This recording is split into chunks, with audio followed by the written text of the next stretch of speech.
අවිධිමත් රාජ්‍යතාන්ත්‍රික විදේශ ගමන් බලපත්‍රයක් සන්තකයේ තබා ගැනීමේ චෝදනාවලට වර්ණකරු කර කොළඹ මහේස්ත්‍රාත් අධිකරණය විසින් නියම කරන ලද වසර දෙකක සිරදඩු මහා ධනය ඉවත් කොට තමන්ව එම චෝදනාවලින් නිදොස් කොට නිදහස් කරන ලෙසිල්ලා රණසිංහ මුදාසලගේ ශිල්චා උද්‍යන්තේවත් ශශි විරමශ ඉදිරිපත් කළ අභියාචන පිටසම කොළඹ මහාධිකරණය අද ප්‍රතික්ෂේප කළා.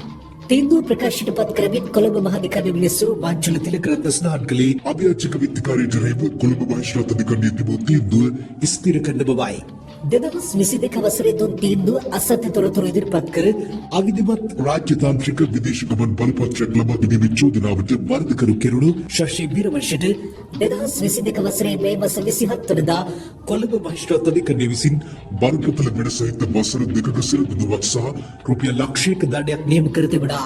එම දඩ මුදල ගෙවන්නේ නොමැති නම් විත්තිකාරයට අමතරව මාස 6ක සිරදඩුවක් නියම කරන බවත් එම නඩු තීන්දුවේ සඳහන්.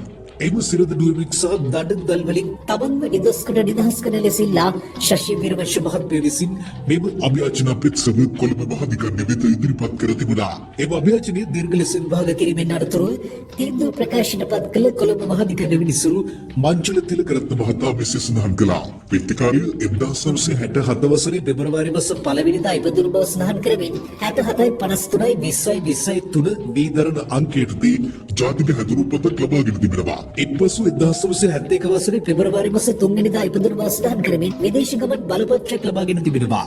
සාවද්‍ය තොරතුරු ආගමන හා විගමන දෙපාර්තමේන්තුව වෙත ඉදිරිපත් කළ ලබාගත් විදේශ ගමන් බලපත්‍රයක් අවිධිමත් විදේශ ගමන් බලපත්‍රයක් ලෙසයි සැලකෙන්නේ. පුරවැසියන් නිවැරදි සහ සත්‍ය තොරතුරු ආගමන හා විගමන දෙපාර්තමේන්තුව වෙත ලබා දීමට වග බලාගත යුතුයි. 1967 වසරේ පෙබරවාරි මාස 5 වෙනිදා උපත ලැබූ මේ විත්තිකාරිය ඊට වසර 4කට පසු ඉපදුණු බව සඳහන් කරමින් ආගමන විගමන පාලක වෙතින් ලබාගත් විදේශ ගමන් බලපත්‍රය අවිධිමත් විදේශ ගමන් බලපත්‍රයක් ලෙස සැලකිය හැකියි.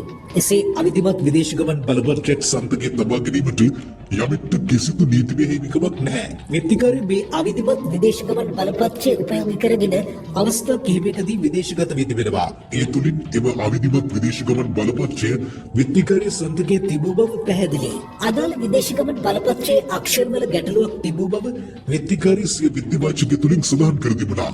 නමුත් ඒ වරද නිවැරදි කර ගැනීමට ඇය ක්‍රියා කර නැහැ. ඒ වගේම මහේස්ත්‍රාත් අධිකරණයේ පැවති නඩු විභාගයේදී මහේස්ත්‍රාත්වරයා ඉදිරිපත් වූ සාක්ෂි අධික ලෙස තක්සේරු කරමින් තමන් වරදකරු කළ බව විත්තිකාරී සිය අභියාචනයේ සඳහන් කර තිබුණා. නමුත් මහේස්ත්‍රාත්වරයා තමන් හමුවට ඉදිරිපත් කළ සාක්ෂි නිවැරදි ලෙස විශ්ලේෂණය කරමින් මෙම තීන්දුව ලබා දී තිබෙනවා.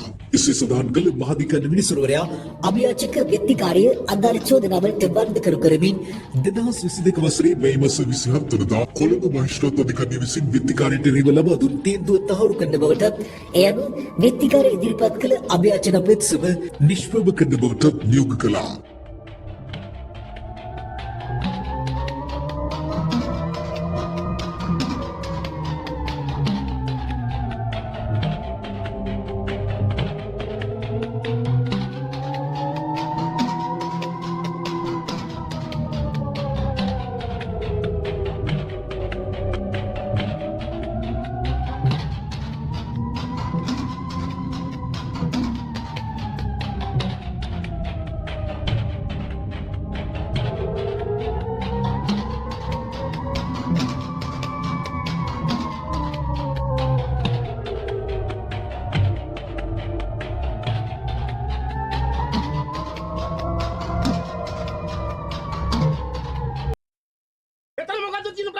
අනුර කුමාරගේ පොලිසිය වෙන්න එන්න එපා. එයාට රණ විරුව ලොකු නැති වුණාට අපිට ලොකුයි. ඇයි?